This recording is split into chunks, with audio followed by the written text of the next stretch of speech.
کا شان رکھتا ہے. ارے ایمان سے صحابہ وہ انجن تھے، جہاں جاتے تھے کھچ کر لاتے تھے. کیا صحابہ 13 سال ریت انگاروں پر لٹا کر نہیں پیٹے گئے؟ ان کے سینوں پر پتھر نہیں رکھے گئے؟ ارے صحابہ پھرے. اور ان جاہل مولویوں کو کیا پتا؟ ارے وہ محکوم تھے، مغلوب تھے، قیدی تھے، مفتوح تھے. ہیں جاہل بے وقوف ملا. علم مرغو عقل بالائے پسر.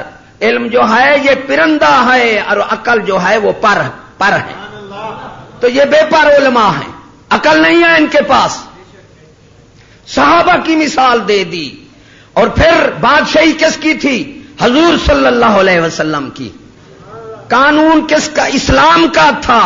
اور وہ مفتوح تھے.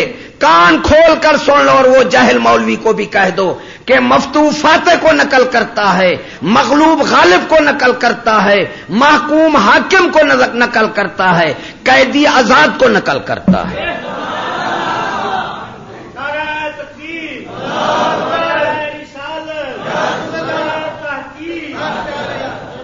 صحابی نہیں پھرے ریت پر لٹا کر پتھر کی چاٹیاں رکھ دی جاتی تھی سینے مبارکوں پر، انگاروں پر لٹا کر پیٹا جاتا تھا. تو صحابہ نہیں پھرے اور ان قیدیوں سے پھر جاتے. نتیجہ کیا ہوا؟ وہی مسلمان ہو گئے. سور قانون یہودی کا، حکومت یہودی کی، تو محکوم، تو مغلوب، تو قیدی. پھر تو صحابہ کی جس کی گھوڑی کا غبار 1000 ولی کا شان رکھتا ہے، اور 1000 ولی کا شان گھوڑی کا غبار، ایک ولی کی گھوڑی کا غبار 1000 مومن کو ملا دو. صحابہ کی مثال دیکھو تو شرم نہیں آتی؟ تو کروڑواں حصہ صحابہ والا پیدا کر لے، ایمان سے امریکہ میں پھرتا رہے، ہم تجھے کچھ نہیں کہیں گے. وہ انجن تھے، جہاں جاتے تھے کھچ کر لاتے تھے. صحابہ کی مثال دے رہا ہے سور. تجھے تو مومن اور مسلمان کا پتہ نہیں ہے کہ مومن کون ہوتا ہے.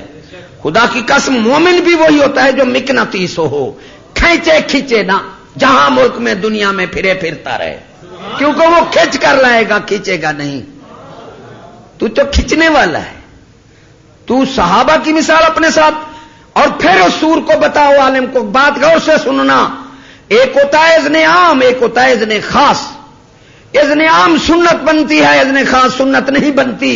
اس میں ملا سے پوچھتا ہوں غدارو، اگر یہ سنت بنتی ہے تو سارے صحابہ مجرم، تابعی مجرم، تبع تابعین مجرم، ائمہ مجرم، اولیاء کرام مجرم، جو کوئی کسی نے اس سنت کو ادا کیوں نہیں کیا؟ اگر یہ سنت ہوتی تو صحابہ سارے ادا کرتے، کیونکہ وہ مستحب نہیں چھوڑتے. یہ سور ان کے لیے حکم خاص تھا جو صحابہ، اس میں حکمت تھی. ایک تو وہ قیدی تھے، انہیں مشقت دینی تھی. دوسرا یہ تھا کہ وہ صحبت میں آ کر، ان کی صحبت میں آ کر وہ مسلمان ہو جائیں. یہ سنت نہیں تھی، یہ حکم خاص تھا، عام نہیں تھا. ایمان سے کہو، عام ہوتا تو سنت ولی تو مستحب نہیں چھوڑتے، پھر وہ کافروں سے جا کر نہ پڑھتے اگر سنت ہوتی تو. ایسے جاہل ملا جو لوگوں کا دماغ خراب کر رہے ہیں، ایسی ایسی مثالیں دے کر لوگوں کا ذہن ایسے بدل رہے ہیں جو سن رہے ہیں. ان نے کہا صحابہ نے بھی پڑھا تھا، پڑھنے کے الفاظ نہیں ہیں، کتابت کے لکھنے کے الفاظ ہیں. اور وہ بھی حکم ان صحابہ سے خاص تھا، حکم عام نہیں تھا. سنت نہیں ہے کہ ہم بھی جا کر وہاں پڑھیں. بات سمجھ آ گئی نا؟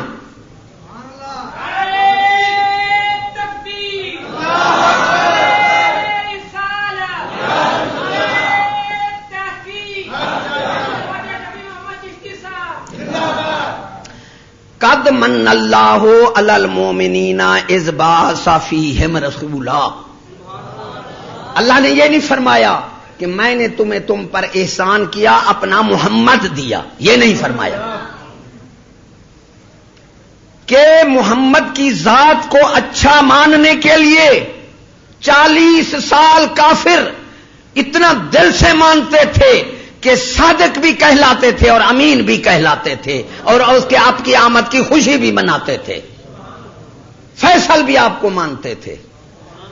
حجر اسود کا مسئلہ ہے, 4 قبیلے آپس میں تلوار اٹھ گئی.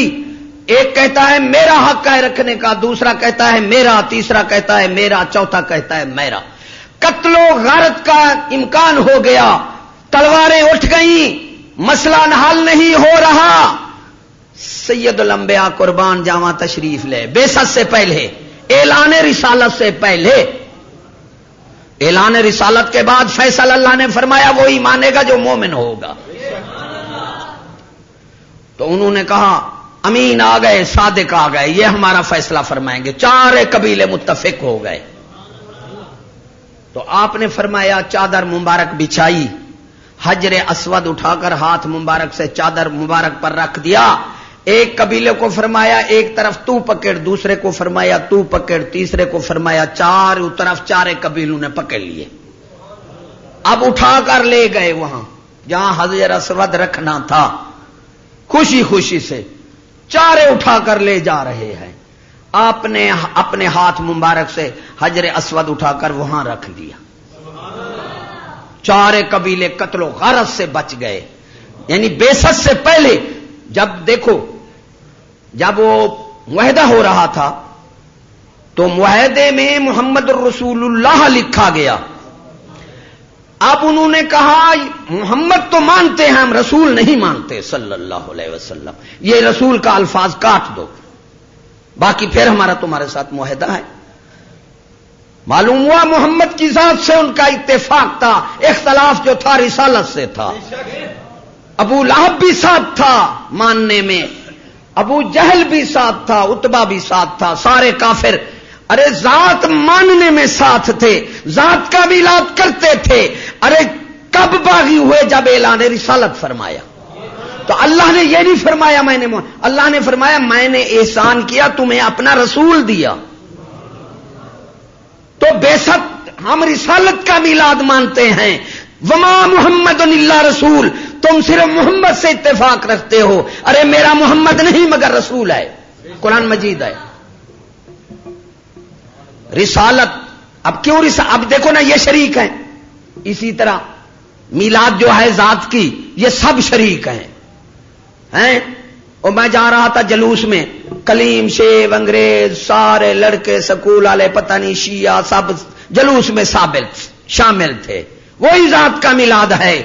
خدا کی قسم ہم رسالت کا میلاد مناتے ہیں, ذات کا آ جاتا ہے کہ اللہ نے فرمایا میرا محمد نہیں مگر رسول ہے.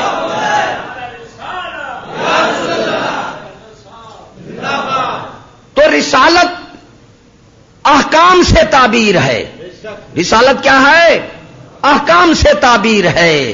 وما ارسلنا من رسول الا لیطاع باذن اللہ, رسول کی شان اسی میں ہے کہ اس کا حکم مانا جائے. ارے جو حکم مانتا ہے اس نے میلاد رسالت مانا, میلاد محمد بھی مان سکتا ہے. جو سور حکم نہیں مانتا اس کا میلاد سے کوئی تعلق نہیں ہے, اسے لعنت سے پڑھ سکتی ہے, رحمت نہیں پڑھ سکتی.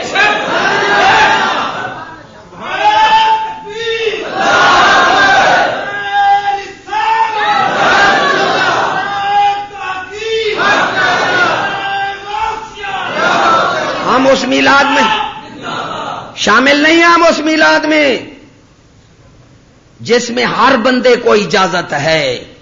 یہودی بھی بنا رہا ہے.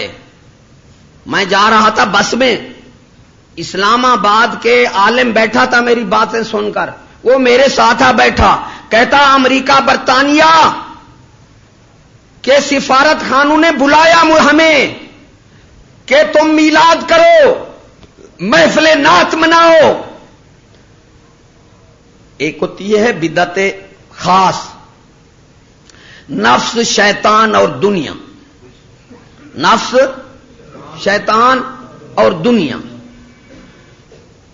نفس جو ہے خواہشات تک ابھارتا ہے, شیطان جو ہے ایمان پر چوٹ مارتا ہے, اور دنیا کے پھر 3 حصے ہیں. ایک ہے دنیاوی زندگی, یہ بھی حرام ہے. ایک ہے دنیا کی زندگی, وہ بھی حرام ہے. ایک ہے دنیا میں زندگی کہ رہے دنیا میں کمائے آخرت کے لیے, یہ جو ہے دنیا حلال ہے.